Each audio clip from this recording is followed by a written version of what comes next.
मेरे भाइयों दोस्तों, आजकल हम मुसलमान जिन बुरी आदतों गंदी आदतों की वजह से गिर चुके हैं, इसके लिए लंबी चौड़ी मेहनत की ज़रूरत है कि हमारे अंदर इंसानियत आ जाए। इस्लाम आए ही इंसान के अंदर इंसानियत डालने था। इस्लाम आए ही बंदे के अंदर इस्लामियत डालने था। और मुसलमान की तारीफ ही यही थी कि मुसलमान वो है जो तकलीफ़ न दे किसी को। लेकिन आज पूरी दुनिया में गौर करें तो शायद चंद मिलेंगे लोग जो तकलीफ़ नहीं देते, आंखों से, ज़बान से, दिल से, दिमाग से, हाथ से, पाँव से, दिन में रात में तकलीफ़ जो ना देते हों, ये मुसलमान बहुत थोड़े हैं। लेकिन मेरा दीदो, आइए आपका शानदार माजी आपको याद दिलाऊं, थोड़ा से आपको झलक दिखाता हूँ कि इंसान मुसलमान थे कैसे। और यही इस्लाम था जिसने मुसलमान के अंदर इंसानियत डाल के कमाल का उरूज इनको अता फरमा दिया था। और आज जवाल है तो वजह यही है कि हम इंसानियत से गिर चुके हैं। हमारे अंदर इस्लाम नहीं रहा, हम मुसलमान नहीं रहे। हम नमाजी ज़रूर हैं, पर हम रोज़ादार ज़रूर हैं, तरावियाँ भी पढ़ने वाले हैं, तहज्जुद गुजार भी ज़रूर हैं, उम्रे भी हज उम्रे कर लेते हैं, कुर्बानियाँ भी कर लेते हैं, लेकिन इंसानियत नहीं है मेरे अज़ीज़ों। आज जितनी हमारी जिस जाविये से देखें जमातों को, फिरकों को, मसलकों को, पार्टियों को, ग्रुपों को, सिलसिलों को, उन सब में इंसानियत निकल चुकी है, बाकी सब कुछ मौजूद है।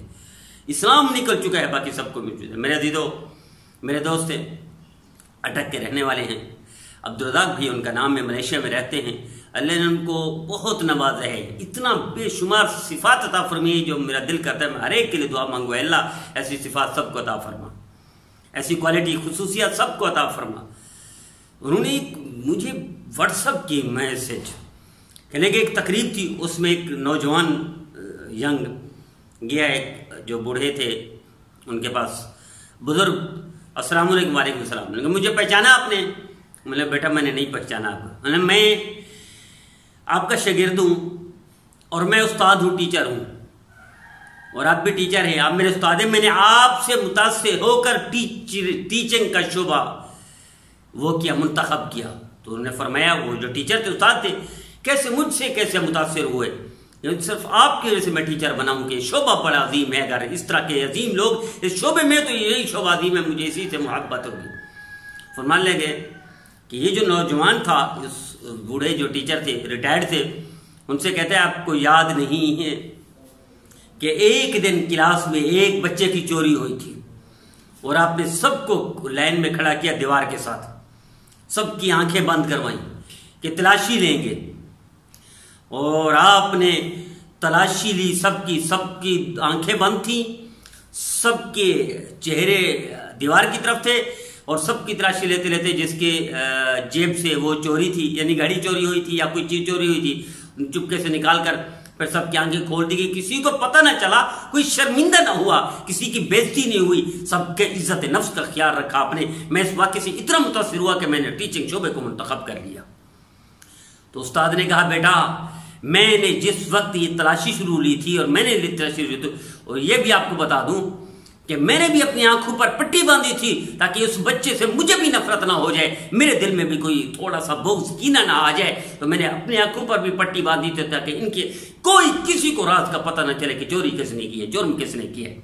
मेरा दीदो, ठंडे दिल से हाथ पर रखें, गिरबान पे झांके कि आज हमारे अंदर ये इंसानियत है, छू कर भी नहीं गुजरी। मैं आपको एक और वाक़या सुनाता हूँ, ये माजी करीब का।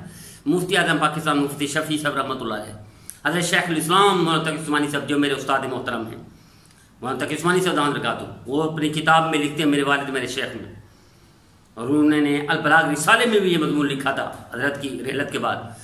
फरमाया हज़रत आखिरी दफ़ा जब बीमार हुए तो रमज़ान था, तो उन्होंने दुआ की, अल्लाह मुझे रमज़ान में मौत ना देना।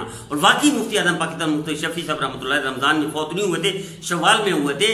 पहला हफ्ता शवाल का था, शवाल का एंड था हफ्ता, तो उसमें अल्लाह को प्यारे हो गए।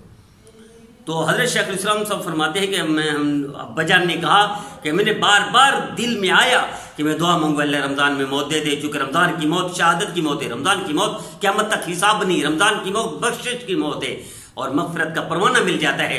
लेकिन बावजूद इसके कि मैं हाथ के लिए उठा ना सका, दुआ ना कर सका, हज़रत शेखुल इस्लाम मौलाना तकी उस्मानी साहब इरशाद फरमाते हैं कि हज़रत ने बताया वालिद साहब ने कि बेटा मैंने इसलिए दुआ के लिए हाथ ना उठाए, दिल में सोचा कि अगर मैं दुआ के लिए हाथ उठाता हूं और मुझे मौत मिल जाती है रमजान की, तो जो आएंगे मुसलमान, मुझे मुफ्ती आजम समझते हैं, बड़ा समझते हैं, पूरे कराची से, सिंध से आएंगे लोग, रोजादार होंगे जनाजे पढ़ने के लिए, उन्हें तकलीफ होगी। कब्र खोदने के लिए जो लोग जाएंगे रोजादार होंगे, उन्हें तकलीफ होगी। कंधा देने के लिए जो आएंगे रोजादार होंगे, उन्हें तकलीफ होगी। ताजियत के लिए जो आएंगे 3 दिन रोजादार होंगे मुसलमान, उन्हें तकलीफ होगी। लिहाजा मैं इतनी अच्छी मौत पसंद ही नहीं करता जिसमें हजारों रोजादार मुसलमानों को तकलीफ हो। मेरे अजीजों, गौर करो हम अपने गिरेबान पर, हम कितना दूर निकल गए हैं कि हम थे तो मदीना मुनव्वरा के मुसाफिर और हम बंबई पहुंच गए और हमें खबर ही कोई नहीं हम बंबई पहुंचे हुए हैं।